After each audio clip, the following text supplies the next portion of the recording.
আপনি আপনার প্রিয় মানুষের কাছে সস্তা মাল কেন জানেন? কারণ আপনি তাকে তার প্রয়োজনের তুলনায় সবকিছুই বেশি বেশি দিচ্ছেন। সেটা সম্মান, শ্রদ্ধা, প্রিয়রিটি যাই হোক। আর এই কারণেই সে অতিরিক্ত পাইতে পাইতে এখন আপনাকে সস্তা ভাবা শুরু করছে বা সস্তা করে দিছে। আর এই ক্ষমতাটা আপনি নিজ হাতে তার হাতে তুলে দিছেন। যে তুই আমার এখন থেকে লাইক গুতাবি, উষ্টাবি, আমি কিচ্ছু মনে করবো না। এখন আপনি বলতে পারেন যে তার প্রয়োজনের তুলনায় যখন আমি কাউকে বেশি দিব, বেশি ভালোবাসবো, তো সেটা তো তার জন্যই ভালো এবং সে তো আমাকে আরো বেশি এক্সট্রা প্রায়োরিটি দিবে, তাই না? তো আপনি হয়তো বা জানেন না যে প্রয়োজনের তুলনায় অতিরিক্ত কোনো কিছুই ভালো না। আপনি যখন কাউকে অতিরিক্ত প্রায়োরিটি দিবেন, কাউকে অতিরিক্ত ভালোবাসবেন, তখন সে আপনাকে তার বিনিময়ে দিবে অবহেলা, আঘাত, অপমান।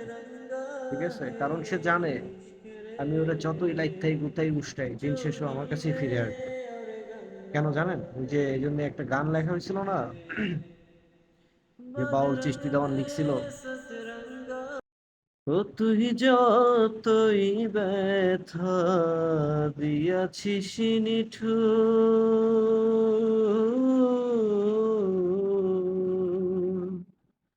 ব্যথার পরিবর্তে সেথা লেগেছে মধুর রে, লেগেছে মধুর।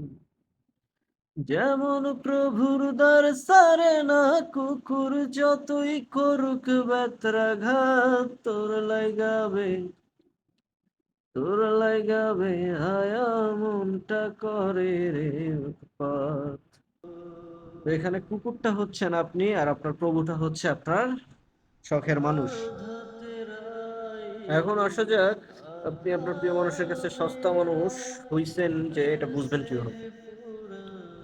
অপশন নাম্বার ওয়ান, দেখবেন যে আপনি মেসেজ দিয়ে বসে আছেন, তো উত্তর দেওয়ার কোনো খবর নাই, আই মিন লেট রিপ্লাই, অথচ সে অনলাইনে আছে।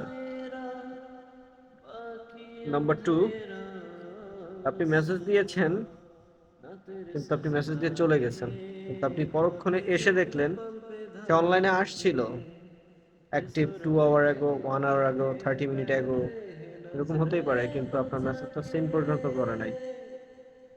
এবং নাম্বার থ্রি, আপনি যখনই ফোন দিবেন বলবে আমি ব্যস্ত আছি।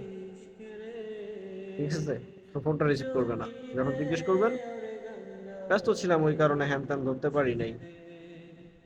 তারপরে আপনি মেসেজ দিছেন যে হচ্ছে আপনার লেট রিপ্লাই কেন করলা, তো বলবে আমি তো ব্যস্ত থাকি, সব সময় কাজ করতেছি, ইত্যাদি হ্যান ত্যান আরো অনেক কিছু। নাম্বার ফোর, যে কথাটা ইম্পর্টেন্ট সবচাইতে বেশি, সেটা হচ্ছে সময় বের করে মেসেজ দেওয়া আর সময় করে মেসেজ দেওয়া, এই দুইটার মধ্যে আকাশ পাতাল ডিফারেন্ট। সে আপনাকে তার ফ্রি টাইমে নক দিচ্ছে, কিন্তু আপনি তাকে আপনার ব্যস্ততার মধ্যেও তাকে রিপ্লাই করছেন। ঠিক আছে? এবার আসা যাক প্রাইম কারণ। ঠিক আছে? প্রাইম কারণটা হচ্ছে আপনার ফেসবুক অ্যাক্টিভিটিস। দেখবেন যে আপনার সাথে তার কতটা বন্ডিং, কতটা ভালো সম্পর্ক যাচ্ছে, সেটা আপনি তার ফেসবুক অ্যাক্টিভিটিস এর মধ্যেই প্রকাশ পাবে। ঠিক আছে? এখন বলতে পারেন এটা কিভাবে? যে যাহারে ভালোবাসে ব্যবহারে যায় চেনা যায় বোঝা। তো আপনি এটা তখনই বুঝতে পারবেন যখন আপনার সাথে এই ব্যাপারটা করবে। তো বিস্তারিত এখন আপনাকে হয়তো বা বলার কিছু নাই, হলে বুঝতে পারবেন।